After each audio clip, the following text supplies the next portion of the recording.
BJP प्रवक्ता संबित पात्रा इस वक्त जीएसटी पर प्रेस कॉन्फ्रेंस कर रहे हैं, सीधे आपको वहीं ले चलेंगे। और भारतवर्ष का गुण गाइए। आजकल पानी, बॉटल्ड मिनरल वाटर हम सबके जीवन का एक अंग बन गया है। आप पत्रकार हैं, बहुत धूप में खड़े रहते हैं, मैं देखता हूं आपके हाथ में एक बॉटल मिनरल वाटर जरूर रहता है। मैं देख रहा हूं आपके हाथ में भी है, बॉटल मिनरल वाटर है।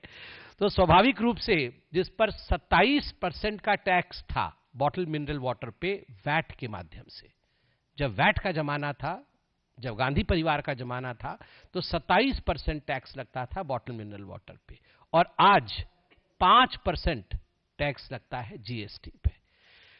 ये तो खाने पीने का विषय था। अब हम आते हैं हाउस होल्ड एसेंशियल्स और एफएमसीजी।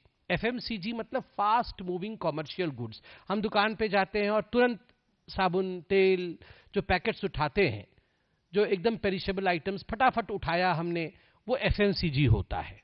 और जो घर पे हम कॉमन यूज करते हैं, उनका क्या हुआ है?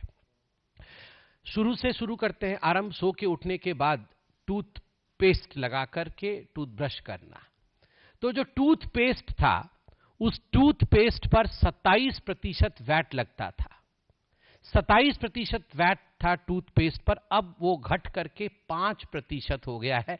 हम सब मिडिल क्लास से आते हैं, हम सबके लिए ये एक्सपीरियंस रहा होगा। सुबह उठकर जब आप टूथपेस्ट लगाते थे तो घर में कोई ना कोई बड़ा, माताजी या पिताजी जरूर देखते थे कि ये बच्चा थोड़ा सा लगाया है या पूरा लगाया है। टीवी देख के एडवर्टाइजमेंट हम लोग को मन होता था कि पूरा लगा दे, टूथपेस्ट लगाना मतलब पूरे पे लगाना है। मगर पिताजी मम्मी बोलते थे, नहीं बेटा, इतने से ही काम चलाना है। और तो और महीने के अंत पे वो टूथपेस्ट को मोड़ मोड़ के वो दिखता नहीं था, वो पूरा गोल घूमकर स्पाइरल बन जाता था। इस प्रकार की हमारी जिंदगी होती थी। याद करिए, वो भी एक जमाना था। 27% का वैट था। और अब माता पिता बाकी काम करते हैं, ये देखने नहीं आते हैं कि टूथपेस्ट को मोड़ा जाए या इतना सा लगाया जाए या थोड़ा अधिक लगाया जाए। जमाना बदल गया है। मोदी जी के जमाने में टूथपेस्ट पे 27% से घटा करके 5% टैक्स लगेगा। ठीक उसी प्रकार टूथ पाउडर पे भी 17% से घटा करके 5% अब टैक्स लगेगा। साबुन और तेल, यह भी जो एसेंशियल आइटम है, उस पे भी 27% वैट लगता था, अब उस पे मात्र 5% जीएसटी लगेगी। अब घर में साइकिल, बच्चों के पास साइकिल होनी चाहिए, सभी साइकिल की इच्छा करते हैं। हमारे जमाने में 10th क्लास पे फर्स्ट होने पर साइकिल दी जाती थी।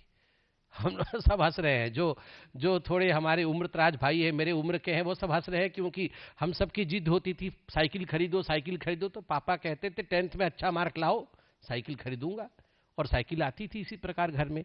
आज साइकिल जो है, जिसपे कि 16% का वैट था, घट करके जीएसटी 5% हो गया है। ठीक उसी प्रकार हमने घरों में देखा है सिलाई की मशीन, कई बार हमने भी खुद कोशिश की है और सफलता भी पाया है। सिलाई की मशीन में जल्दी जल्दी कुछ करके माताजी को इंप्रेस करने की कोशिश हम में से कई लोगों ने किया है।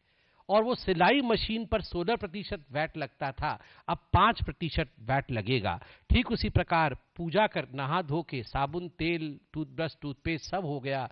अब पूजा करते हैं तो अगरबत्ती लगाते हैं, तो पहले 10% का वैट था अगरबत्ती पर, अब 5% की मात्र जीएसटी लगेगी। अब न्यूज देखना है आपको, सुबह आप तैयार हो गए हैं, पूजा पाठ भी समाप्त हो गया है, तो न्यूज देखना है तो आपके पास टेलीविजन है। टेलीविजन भी आजकल आप नए खरीदते हैं, तो टेलीविजन हो, रेफ्रिजरेटर हो, वॉशिंग मशीन हो, मिक्सर ग्राइंडर हो, जूसर हो, गीजर हो, फैंस हो, वैक्यूम क्लीनर हो, जो कि एक मेरुदंड है मिडिल क्लास के परिवार का। मिडिल क्लास के परिवार में ये सारी चीजें होती है, गीजर होता है, फैन होता है, एसी होता है, कूलर होता है। ये सारी चीजों पे जिसपे पहले वैट 31.3% का था, अब जीएसटी उस पे 18% का है। 31% से घट करके अब 18% पे आया है। ठीक उसी प्रकार डिश वॉशर और एलईडी मॉनिटर्स पे भी अब जो रिड्यूस्ड रेट है वो 18% का है। हम अब कपड़ों पे आते हैं। कपड़े की इंडस्ट्री को बहुत फायदा होने वाला है, क्योंकि जो यार्न्स है, जो सूत है जिस पर कपड़े बनते हैं, फाइबर्स और यार्न्स है, उसका वैट का रेट 18% था, जो अब जीएसटी में मात्र 5% रह जाएगा। ठीक उसी प्रकार carpet, rugs, mats, towels, laces, embroidery ये 12% से घट के 5% हो जाएगा। अब मैं डॉक्टर हूं, मुझे लगता है कि सबसे बड़ा पूरे इस जीएसटी के प्रांगण में जो रिफॉर्म हुआ है वो कहीं ना कहीं मेडिकल फेटर्निटी को लेकर हुआ है। मरीजों के लिए एक बहुत अच्छी बात है और हम सब के लिए इंश्योरेंस के माध्यम से एक खुशखबरी है। आप देखिए, जो एसेंशियल मेडिकल आइटम्स थे, जैसे एनेस्थीसिया के हो गए, कोई भी ऑपरेशन होता है एनेस्थीसिया की आवश्यकता होती है, मेडिकल ग्रेड ऑक्सीजन हो गया, आयोडीन हो गया, डायग्नोस्टिक किट्स हो गए, ब्लड शुगर मॉनिटर्स, ग्लूकोमीटर इत्यादि हो गए, सर्जिकल ग्लव हो गए,